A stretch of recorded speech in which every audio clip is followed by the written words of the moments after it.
Okay. All right. Once again, good morning.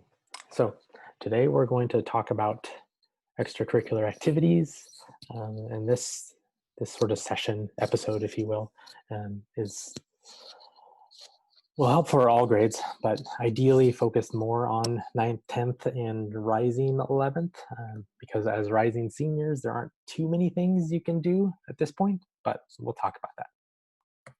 So what I like to say to students is sort of start with the end in mind. When you're entering high school, entering that ninth, 10th, early 11th, think about the end result. Why are we doing extracurricular activities? Um, why are we doing community service? Why are we doing this? Why are we doing that? So start with the end in mind. So specifically regarding college apps, one piece, and this is increasingly a bigger piece of the puzzle in college applications, is that colleges want to know how you spend your time outside of school. They want to know what you do. There's this idea of a multidimensional self. You are not just a GPA, you are not just a test score. What else are you? So you should be sort of multidimensional. Specifically in those, excuse me, specifically in those college apps, um, a good place to put this information, the extracurricular activities, is specifically in the activities sections. So most college apps out there will ask for a list of activities, anywhere from 10 to 15 to 20 spots to add these activities. They want to know, what grade levels did you participate in this? 9th, 10th, 11th, 12th, all of them, over the summer, during the school year. They want to know a description. So you can't just put president of this club. They want to know what you did. So they want to know a description. They want to know how many hours per week and how many weeks per year. So that's sort of the data side of this. So they want to know, again, what you do outside of school. Very important. It's also super important when we're thinking about the end in mind.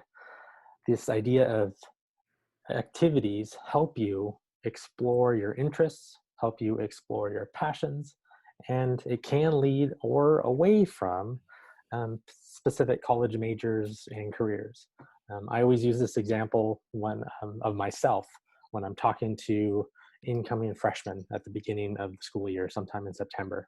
We do this big presentation in the College and Career Center where we bring in all students and we introduce them to all the stuff that we have to offer.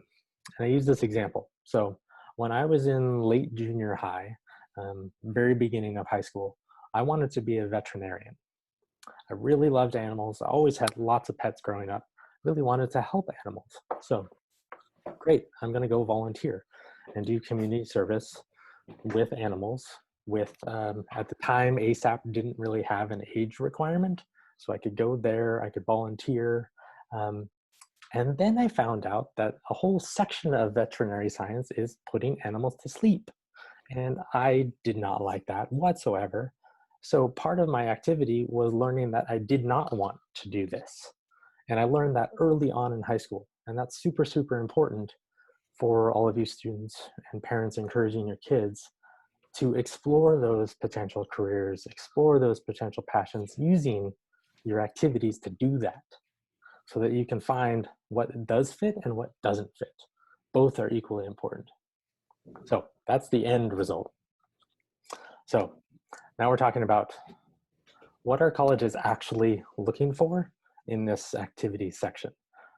Authenticity, I hear this all the time from colleges. Admissions officers, all the time, they want your application to be authentic. They want the activities that students engage in to be authentic. They want to see that pursuit of passions.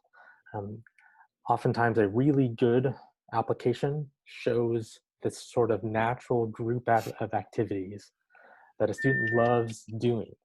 So it can be 5 or 6 things that kind of relate to each other that students are passionate about. And that passion really comes through in applications and in these activity sections.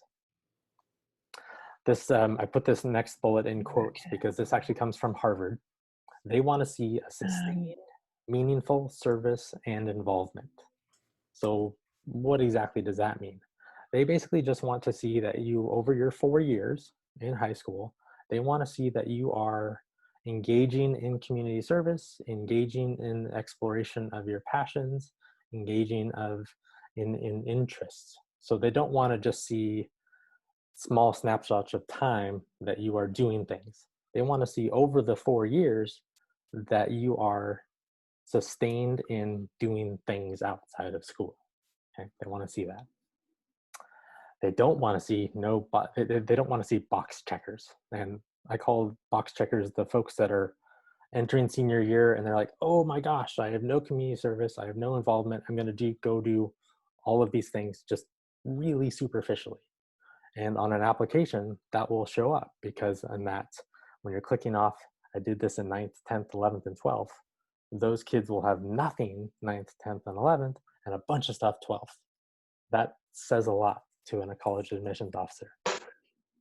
On the flip side of that, if you are that student that really doesn't have too much 9th, 10th, and 11th, and then starts to get involved 12th grade, explain that in your applications.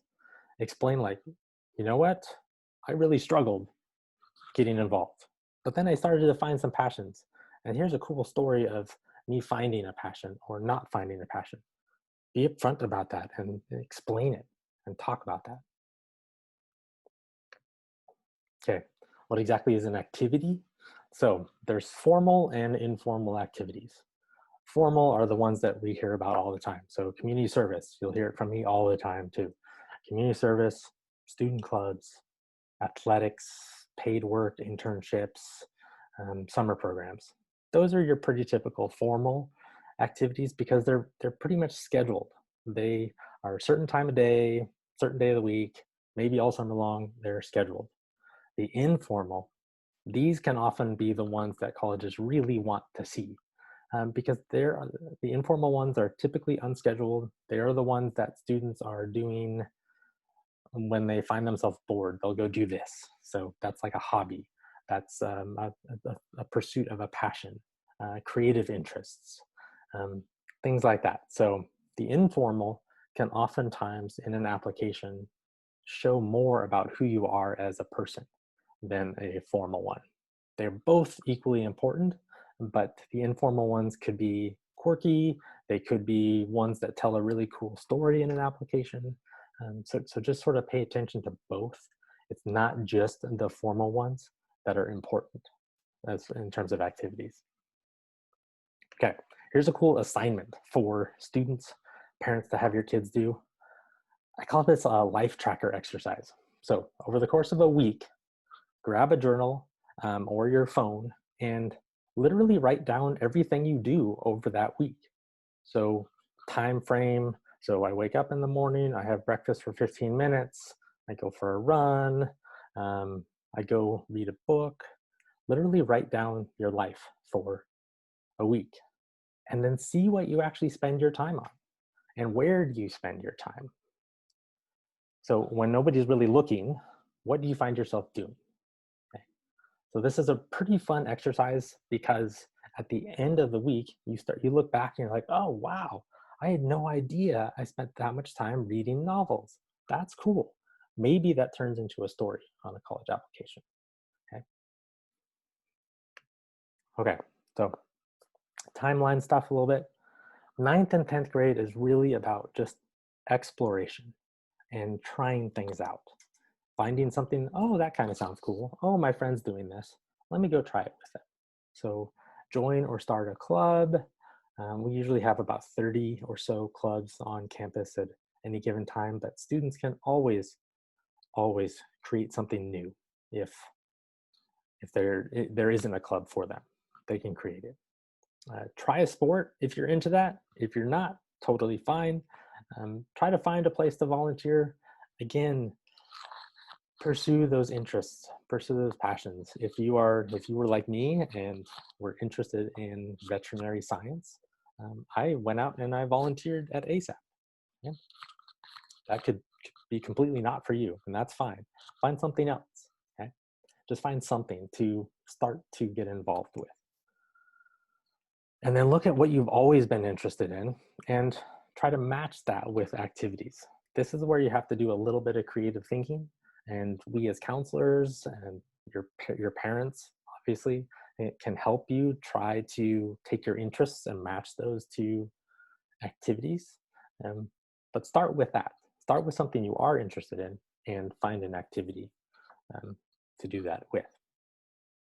And then toward the end of 10th, start to identify those activities that are truly meaningful, okay? If it's you love walking on the beach and picking up trash, maybe you keep doing that, but then how can you go deeper? And what else can you do besides picking up trash on the beach? Maybe you go into some sort of an environmental cause. Maybe you start working with the city of Santa Barbara. Maybe there's something else that you can volunteer for and join in and just go a little deeper in that activity. So that's sort of toward the end of 10th. And then as we get into 11th and 12th, typically you're going to have less time available for activities outside of school. One, academics get a little bit more rigorous, so you're probably going to be spending more time studying. You might want to be taking a class at Santa Barbara City College.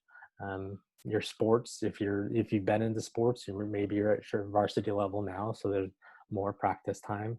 So typically as we get into late 10th, 11th, you're going to have a little bit less time to dedicate to activities.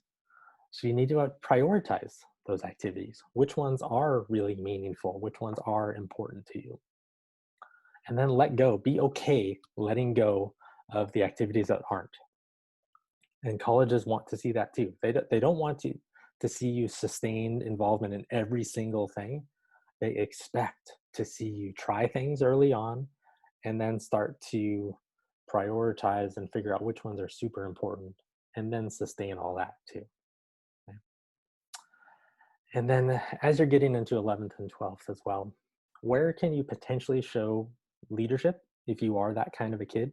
If you are that natural leader, if you are trying to cultivate your leadership, where can you show leadership in those activities that you are involved with? And then if you're not a natural leader and you have no real interest in that, the world needs followers too. But even as a follower, you can make impact. So these are two big things: leadership in activities and also impact. So if you're not one of those leaders, so not everybody can be senior class president, but then you could potentially be an ASB, you could potentially be in these clubs where you are making an impact. So think about your high school environment. And if you're part of a certain club, how can you leave a lasting impact in that activity in the school? Okay. There's that whole phrase, make a world a better place. That can be super scary to students, to high school students. Your world could be your club. Okay. So bring it smaller. And how can you make those impacts?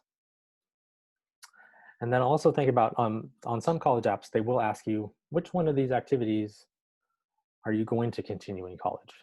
Colleges want to know that because they want to see that, okay, you're part of these 10 activities in the high school, but if you don't check off that box that you want to pursue it in college, then they're going to wonder, what are you going to do in college? All right, quick recap. That was a lot of information.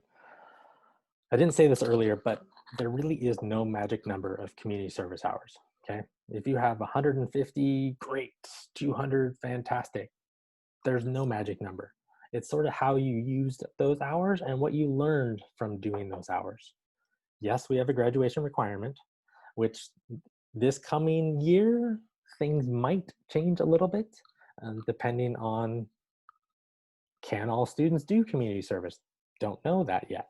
So keep that in mind, but put that requirement on the back burner and just think about, how can you contribute to your community? That's going to be what's important on a college app. So think about that. So no magic number. Again, this phrase, sustain meaningful involvement. This doesn't mean it has to be the exact same thing, but they do want to see something be a sustained effort over your 4 years in high school. Oh, by the way, getting back to 12th, it does not mean that as soon as college apps are done, that you quit all activities. No, you got to keep going with your passions, with your interests, okay? You can scale back a little bit, sure, but once college apps are done, it does not give you free rein to quit everything. Please don't do that. This idea of passions and interests is super important because that's what's going to come through in your college applications.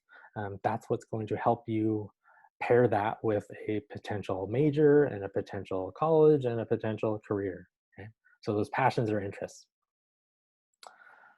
And this, going back to the previous slide too, not every person can or will be a leader, okay?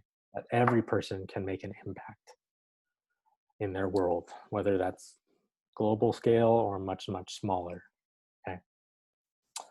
All right, so that was really quick on that. Quick update for upcoming schedule. If any of you are really interested in the UC system, either going to be applying this coming fall or in the next couple of years, I'm doing a webinar tomorrow afternoon at 3:30 on all the changes that are happening in the UC system, plus do some myth busting as well. And then the next 3 coffee chats next week, getting started on the college essays. For those of you rising seniors and parents, I sent out a Parent Square, what was it, Monday, I think, about college essays and how to start that. But I'm going to go into that as well next week. And then after that, athletic recruitment. If you're considering playing a sport in college, either D1, D2, D3, or NAIA, we're going to talk a little bit about that. And then end of July and into August, we're going to really dive deep into financial aid. And there's going to be a couple sessions on financial aid. So that's upcoming schedule. All our previous coffee chats are on YouTube. You just have to, it's really weird, you have to Google my name. Not Google my name, don't Google my name. Go to YouTube and put in my name, Spencer Barr, and then everything Counseling College and Career Center shows up there. Or our Instagram and our website. We've done a lot of work on our website this summer with the expectation that this fall is going to be weird and a lot of stuff that will have to be online.